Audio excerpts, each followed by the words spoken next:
Bonjour à tous et toutes. Je suis Valérie, coach chez Révélation Phoenix dans le Calvados et le Morbihan. Et je vous présente un petit podcast hors saison spécial expliquer de la manière la plus simple possible en quoi consiste le MDR-DSA.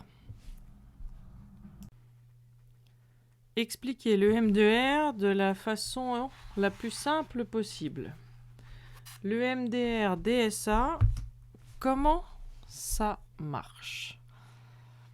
Tous les jours, nous vivons des événements, des aventures, des expériences qui passent au travers de nos 5 sens. Nous les vivons avec notre vue, nos yeux, le toucher, l'odorat et le goût.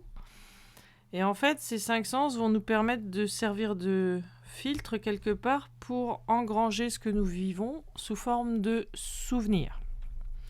Et nos souvenirs sont rangés dans la boîte à souvenirs et on les relie généralement, même tout le temps, forcément à au moins un de nos 5 sens. Ça, ce sont les souvenirs normaux.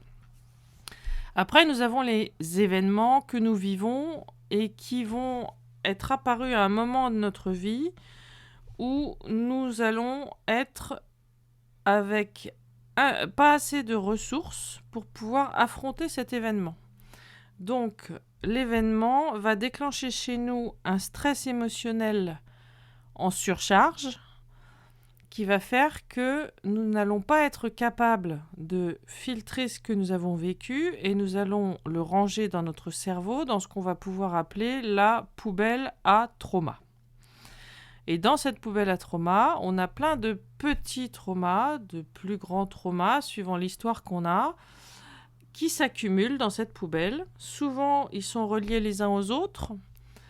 Et c'est cette poubelle qui fait que quand on arrive dans le présent et qu'on a un contexte qui va s'approcher autour de nous, qui va titiller un souvenir traumatique dans cette poubelle, on va se retrouver à avoir ce fameux stress émotionnel qui va ressurgir et qui va pouvoir déclencher chez nous des comportements, des mécanismes qu'on n'a pas forcément envie d'avoir, qui sont automatiques, qu'on ne comprend pas forcément et qui vont nous pourrir la vie.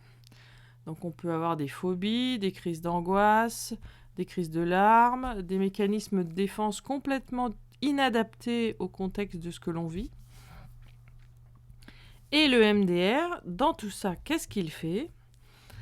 En fait, quand on travaille le MDR avec un praticien, on choisit dans cette poubelle à trauma une cible de travail en fonction de ce qu'on souhaite obtenir et l'objectif qu'on s'est donné. On travaille cette cible avec une stimulation alternée droite-gauche qui peut être soit par le toucher, soit au niveau oculaire, soit au niveau des oreilles avec un casque. Et en travaillant d'une certaine manière sur cette cible avec ces stimulations alternées, on va permettre au cerveau de retraverser cet événement vécu, mais sans le stress émotionnel en surcharge. Ce qui fait que comme le niveau émotionnel sera resté à un niveau gérable, avec les ressources que l'on a dans l'instant présent pour le vivre, on va repasser cet événement au tamis et au filtre de nos 5 sens et on va pouvoir ensuite avoir notre cerveau qui le range dans la case des mauvais souvenirs, mais dans la boîte à souvenirs, la boîte normale qui fait que cela ne va pas nous générer de stress dans le présent quand on va rencontrer des contextes qui vont être quelque part avec des points communs ou des similitudes. Ainsi, on peut nettoyer plusieurs choses. On peut nettoyer des addictions, des phobies, des crises d'angoisse, des TOC, des traumatismes récurrents qu'on n'arrive pas à nettoyer. Et on peut apaiser de manière vraiment notable notre présent. Le MDR-DSA nous permet aussi de nous ancrer des choses positives en nous, d'ancrer les ressources qu'on a trouvées en nous pour bien être capable de les retrouver quand on en aura besoin, d'ancrer notre projection vers le futur pour pouvoir à nouveau reprendre la route et marcher sur notre chemin de vie.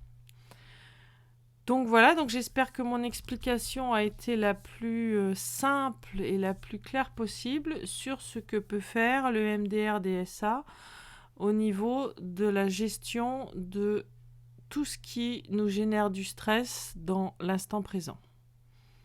Je vous remercie pour votre écoute et je vous dis à bientôt.